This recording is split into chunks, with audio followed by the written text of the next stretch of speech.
lot of these guys write in their profile that they're a good kisser. That's another one of my kind of pet peeves. I don't know if it's a red flag, but if you're going to kiss me, I like to kiss a certain way. Everybody has their own way of kissing. Do not assume that the way you like to kiss is the way I like to kiss.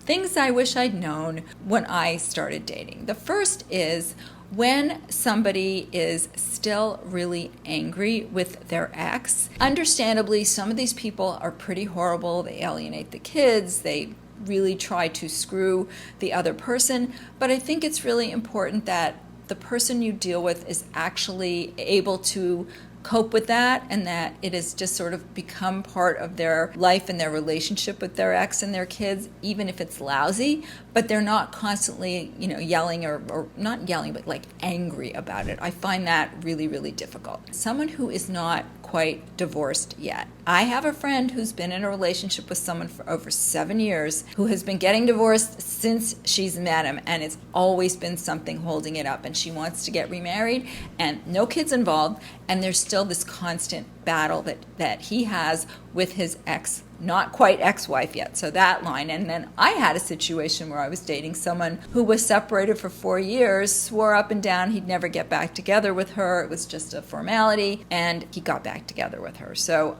I've had a couple of experiences with guys that aren't completely divorced. I would caution you before dating somebody who's not completely divorced and hasn't really gone through, if you're really looking for a relationship, you want to make sure they've also gone through a couple of relationships and have really figured themselves out and what they're looking for. The third thing is the self-absorbed person. Now, I'm going to say the self-absorbed man because that is my experience, and I've heard some of my friends say it, but I would assume there's some self-absorbed women out there too. They ask me a question and then they turn it back onto them.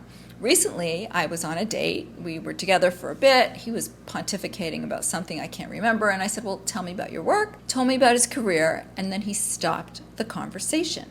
He didn't ask. I said, anything you want to ask me? No, I just want to kiss you. I'm sorry, if you have not any interest in me, don't try to kiss me, okay? Speaking of the kiss, so a lot of these guys write in their profile that they're a good kisser. That's another one of my kind of pet peeves. I don't know if it's a red flag, but if you're gonna kiss me, I like to kiss a certain way. Everybody has their own way of kissing. Do not assume that the way you like to kiss is the way I like to kiss. Now, ideally in a relationship, you will find mutual kissing and ways that you both like to kiss. But if I say this is if you're sticking your tongue down my throat constantly, I do not enjoy that. If you're barely touching me, just pecking me, I don't enjoy that either. So a good kiss is a mutual enjoyment kiss. It's somebody who can really respond to the way that you kiss. I just wanted to take a quick break to ask you, if you're enjoying the show, why not hit the subscribe button? That makes sure that you're notified every time a new episode comes out and when the bonus episodes come out. And if you really want, you can head over to my website and pick up a copy of Your Pleasure Playbook.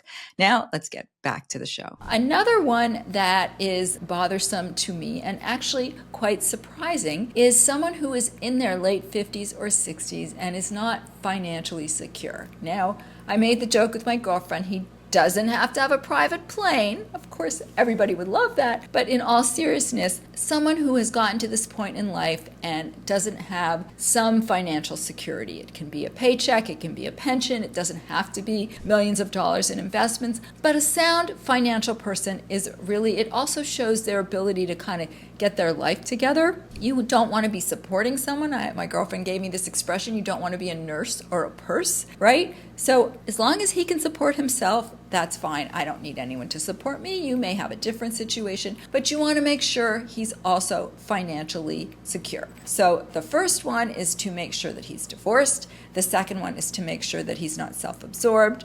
The third one is to make sure that he's financially secure. The last thing, you want to make sure that he is not still angry with his ex and that he's kind of dealt with his stuff, been through it, and kind of is at peace with it. Here are some of the positive things about meeting somebody new, things that you want to look at that, let's call them green flags. Green flags are somebody who is very attentive. So they pick you up in a woman's situation, they pick you up and they open the door for you. I love that. I know it's old school, but it shows somebody cares. They help you. The other day I was on a date, we were walking on the beach and there were like a lot of rocks, and we were going down a path and he didn't like reach out to help me down the path. Now, I'm not a helpless woman, but in that situation, I could have very easily tripped and fell, and he didn't reach his hand out for me. So that a green flag would be someone who really wants to help out. Someone who's very kind, who asks you, who's truly interested in what you say and doesn't turn the conversation on them, but really asks you enough that you want to say, okay, tell me about you. Like I've told you so much about me, tell me about you. It's kind of that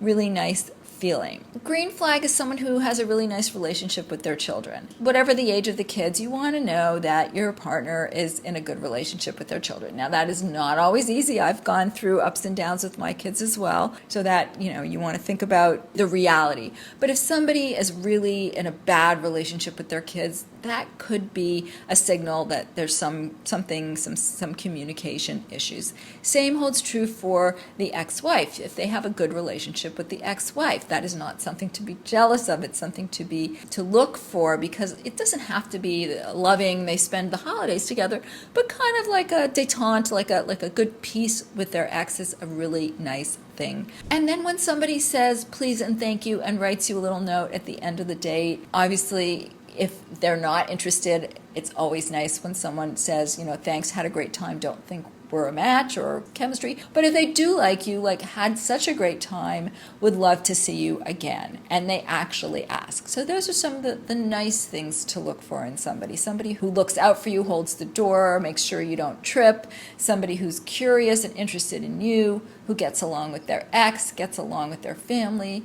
Also, I didn't mention somebody who's financially secure is always nice. And then someone who's polite at the end of the date, says thank you, writes you a little note. And if they're interested, they ask you out again. And if they're not, they politely say no, thank you. Thanks for listening. Don't forget to like, follow, and review the podcast wherever you listen. And go ahead and share it with a friend or a partner and make the world a more sex-positive place.